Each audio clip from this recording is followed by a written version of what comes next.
Conociendo al Espíritu Santo, día 42.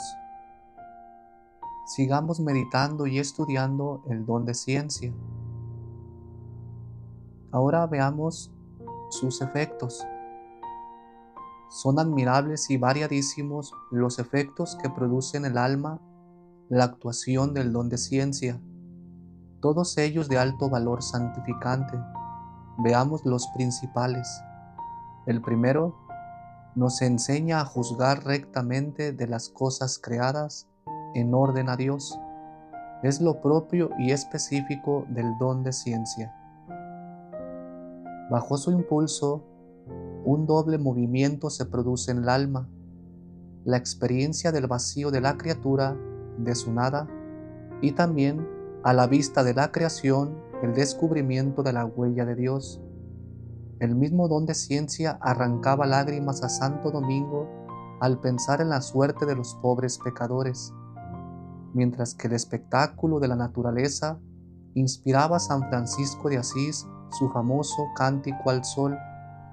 Los dos sentimientos aparecen en el conocido pasaje del Cántico espiritual de San Juan de la Cruz, donde el santo describe el alivio y al mismo tiempo el tormento del alma mística a la vista de la creación, cuando las cosas del universo le revelan el paso de su amado, mientras que él permanece invisible hasta que el alma, transformada en él, le encuentre en la visión beatífica.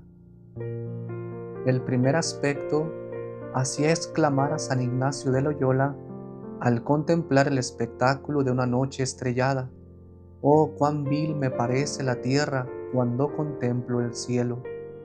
Y el segundo hacía caer arrobado a San Juan de la Cruz ante la belleza de una fuentecilla, de una montaña, de un paisaje, de una puesta de sol, o al escuchar el silbo de los aires nemorosos. La nada de las cosas creadas, contemplada a través del don de ciencia, hacía que San Pablo las estimase todas como basura, con tal de ganar a Cristo. Y la belleza de Dios, reflejada en la hermosura y fragancia de las flores, obligaba a San Pablo de la Cruz a decirles entre transportes de amor: «Callad, florecitas, callad». Y este mismo sentimiento es el que daba a San Francisco de Asís aquel sublime sentido de fraternidad universal con todas las cosas salidas de las manos de Dios: el hermano sol, el hermano lobo, la hermana flor, etc. Era también el don de ciencia quien daba a Santa Teresa aquella pasmosa facilidad para explicar las cosas de Dios, valiéndose de comparaciones y semejanzas tomadas de las cosas creadas. Continuemos con el segundo. Nos guía certeramente acerca de lo que tenemos que creer o no creer. Las almas en las que el don de ciencia actúa intensamente tienen instintivamente el sentido de la fe. Sin haber estudiado teología ni tener letras de ninguna clase, se dan cuenta en el acto si una devoción, una doctrina, un consejo, una máxima cualquiera está de acuerdo y sintoniza con la fe o está en oposición a ella. No les pregunten las razones que tienen para ello, pues no las saben. Lo sienten así con una fuerza irresistible y una seguridad inquebrantable. Es admirable cómo Santa Teresa, a pesar de su humildad y rendida sumisión a sus confesores, nunca pudo aceptar la errónea doctrina de que en ciertos estados elevados de oración conviene prescindir de las consideraciones de la humanidad adorable de Cristo. El tercer efecto nos hace ver con prontitud y certeza el estado de nuestra alma. Todo aparece transparente y claro a la penetrante introspección del don de ciencia. Nuestros actos interiores, los movimientos secretos de nuestro corazón, sus cualidades, su bondad, su malicia, sus principios, sus motivos, sus fines e intenciones, sus efectos y consecuencias, su mérito y su demérito.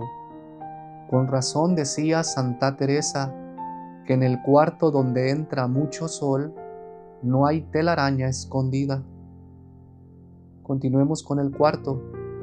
Nos inspira el modo más acertado de conducirnos con el prójimo en orden a la vida eterna. En este sentido, el don de ciencia en su aspecto práctico deja sentir su influencia sobre la misma virtud de la prudencia, de cuyo perfeccionamiento directo se encarga el don de consejo. Un predicador conoce por este don lo que debe decir a sus oyentes y cómo debe apremiarles. Un director conoce el estado de las almas que dirige, sus necesidades espirituales, los remedios de sus faltas, los obstáculos que se oponen a su perfección, el camino más corto y seguro para conducirlas, cuándo hay que consolarlas o mortificarlas, lo que Dios obra en ellas y lo que deben hacer de su parte para cooperar con Dios y cumplir sus designios. Un superior conoce de qué manera debe gobernar a sus súbditos. Los que participan más del don de ciencia son los más esclarecidos en todos sus conocimientos. Ven maravillas en la práctica de la virtud, descubren grados de perfección que son desconocidos de los otros. Ven de una simple vista si las acciones son inspiradas por Dios y conformes a sus designios. Tan pronto como se desvían un poco de los caminos de Dios, lo perciben en el acto. Señalan imperfecciones ahí donde los otros no las pueden reconocer y no están sujetos a engañarse en sus sentimientos ni a dejarse sorprender por las ilusiones de que el mundo está lleno. Si un alma escrupulosa se dirige a ellos, sabrán lo que es necesario decirle para curar sus escrúpulos.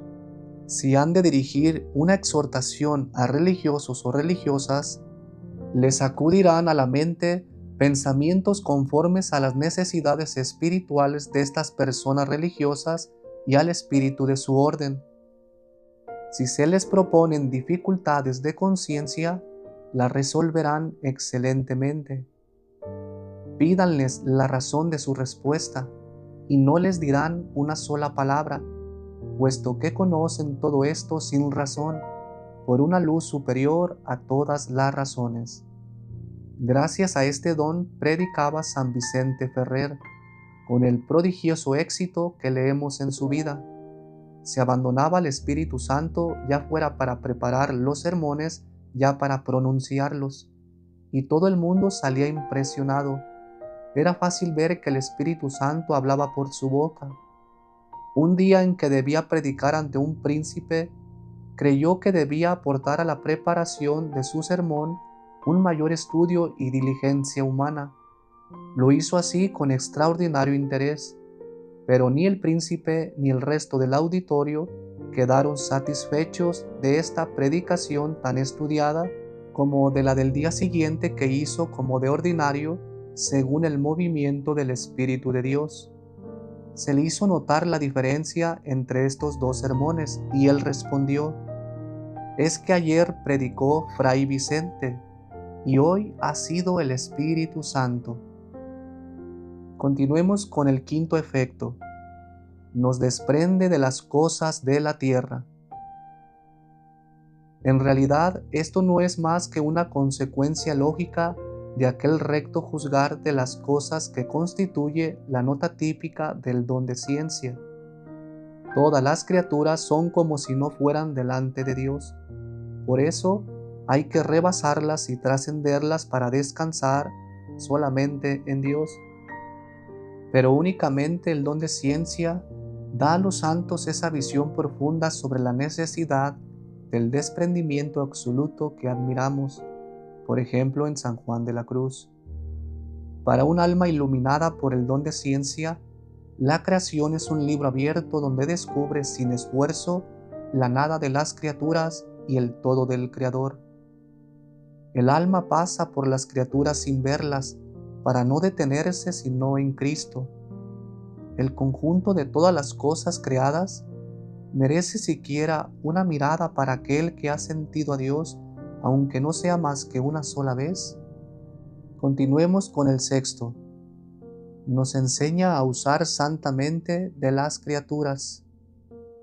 Este sentimiento complementario del anterior es otra derivación natural y espontánea del recto juzgar de las cosas creadas, propio del don de ciencia, porque es cierto que el ser de las criaturas nada es comparado con el de Dios, pero no lo es menos que todas las criaturas son migajas que cayeron de la mesa de Dios, y de Él nos hablan, y a Él nos llevan, cuando sabemos usar rectamente de ellas. Esto es cabalmente lo que hace el don de ciencia. Los ejemplos son innumerables en la vida de los santos. La contemplación de las cosas creadas remontaba sus almas a Dios, del que veían su huella en las criaturas. Cualquier detalle insignificante que pasa inadvertido al común de los mortales impresiona fuertemente sus almas, llevándolas a Dios. Y el séptimo efecto nos llena de contrición y arrepentimiento de nuestros pasados errores. Es otra consecuencia natural del recto juzgar de las criaturas. A la luz resplandeciente del don de ciencia se descubre sin esfuerzo la nada de las criaturas, su fragilidad, su vanidad, su escasa duración, su impotencia para hacernos felices, el daño que el apego a ellas puede acarrearle al alma. Y al recordar otras épocas de su vida en las que acaso estuvo sujeta a tanta vanidad y miseria, siente en lo más íntimo de sus entrañas un vivísimo arrepentimiento que estalla al exterior en actos intensísimos de contrición y desprecio de sí mismo. Los patéticos acentos del miserere brotan espontáneamente de su alma como una exigencia y necesidad psicológica que le alivia y descarga un poco el peso que le abruma. Tales son, a grandes rasgos, los efectos principales del don de ciencia. Gracias a él la virtud de la fe, lejos de encontrar obstáculos en las criaturas para remontarse hasta Dios, se vale de ellas como palanca y ayuda para hacerlo con más facilidad. Perfeccionada por los dones de ciencia y de entendimiento, la virtud de la fe alcanza una intensidad vivísima que hace presentir al alma las divinas claridades de la visión eterna. Gloria al Padre, y al Hijo, y al Espíritu Santo, como era en el principio, ahora y siempre, por los siglos de los siglos. Amén.